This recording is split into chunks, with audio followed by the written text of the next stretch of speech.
What's happening, folks? Back with another reaction, back with another Michaela Lucky Dip. Thank you as always to Michaela for sharing. Hello, Luca. Have you decided? Yes, she has. Now, another decision for you. There or here? Computing, processing. We're all waiting. In any case, Michaela has made a number of artists I'm familiar with available, though tracks that are not part of other releases that I've already gone through, which is to say there's a Mark Allman tune in there with, I think, Gene Pitney, a name that sounds familiar but I can't place it. There's a Nana tune in there, there's a Sarah McLachlan tune in there.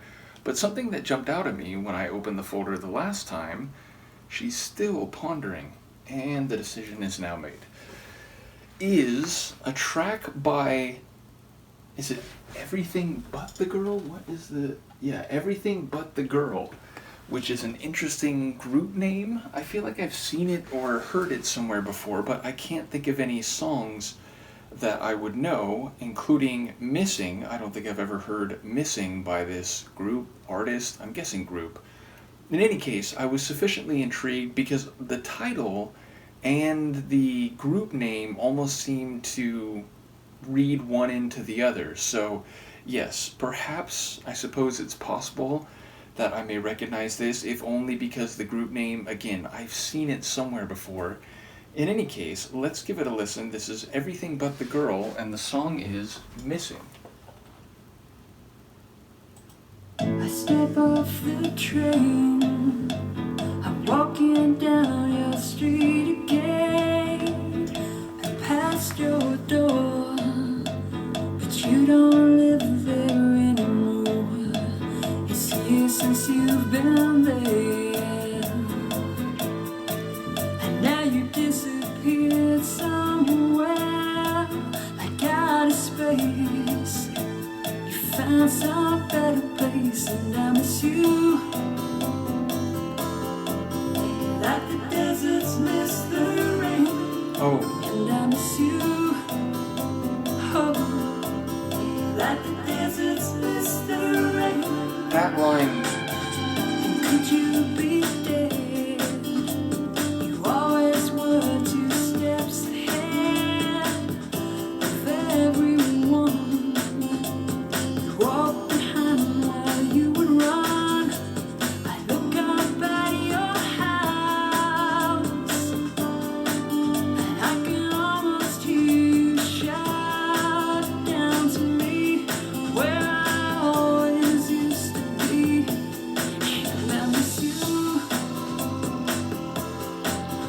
like the deserts miss the rain. And I miss you,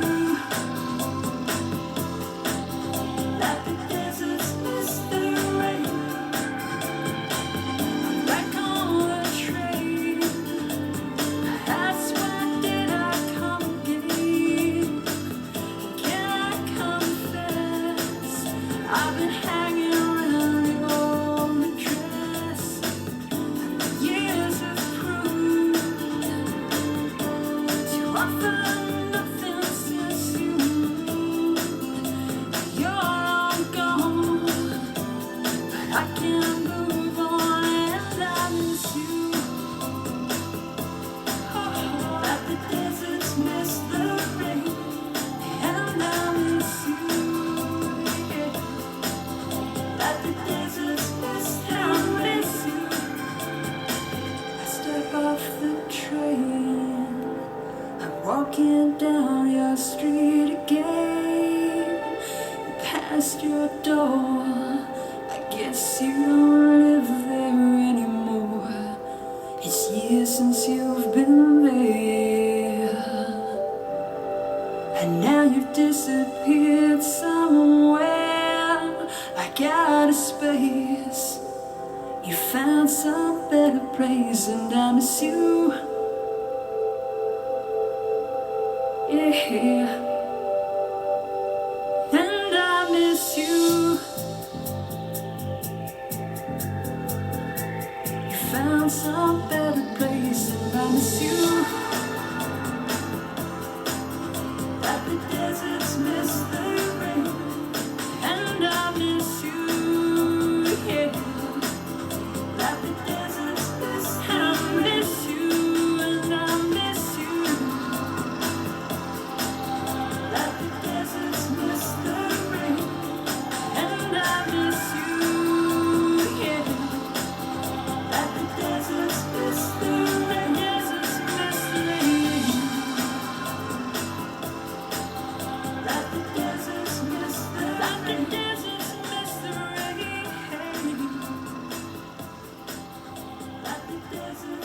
She has a great voice. Secondarily, I must have heard that because most of the song didn't hit me as familiar, but that follow-up line in the chorus, like the deserts miss the rain, I've definitely heard that.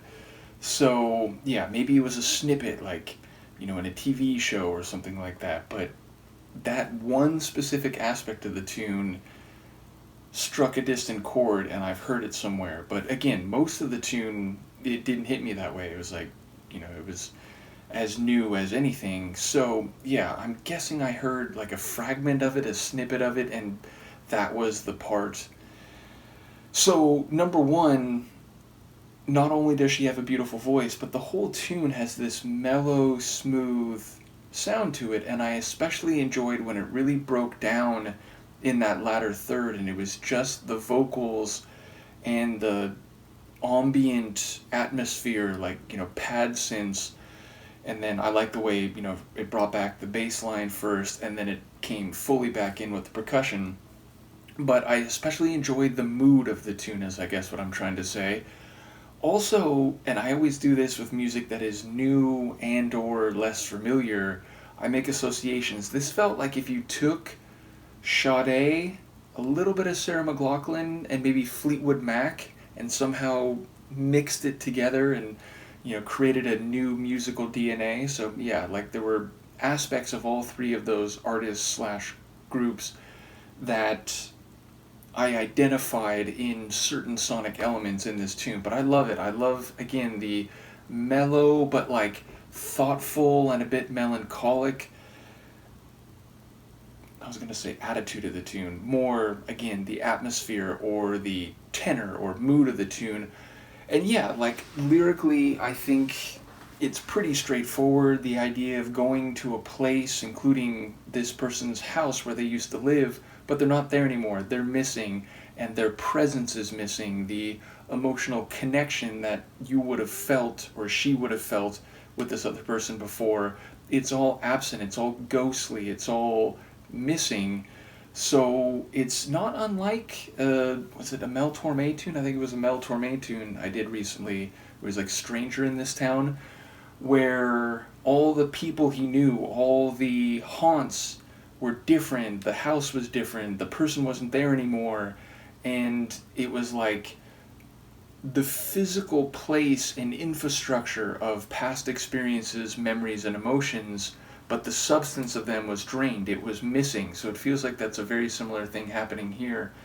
So yeah, while I'm still on camera, I'm going to look this up because I am very curious now about this, number one, artist slash group, and number two, so okay, it's an English musical duo, singer, songwriter, and occasional guitarist Tracy Thorn, and then producer, composer, keyboardist Ben Watt. Sophisti-pop with jazz in. I love sophisti-pop. And then also they've done some electronic music, apparently. So it lists a few of their like top tunes here, but I don't see Missing, which is interesting to me because I feel like that's a tune that could totally be a hit. Let's see if I can find. Oh, never mind. I just kind of read past it. The worldwide success of their 1994 hit single Missing. Well, there you go. So yeah, I'm guessing I must have heard like a fragment of this. It's really only that one line that comes back to me. But yes, clearly at some point I heard that. So yeah, top tune, definitely one that is enjoyable because it felt new, and yet there's an aspect of like buried nostalgia in there. So Luca enjoyed it too. Thank you as always to Michaela. Shout out to all the folks who may know something about this tune or the duo in question. Let me know what you think, and I'll see you for the next one. Peace.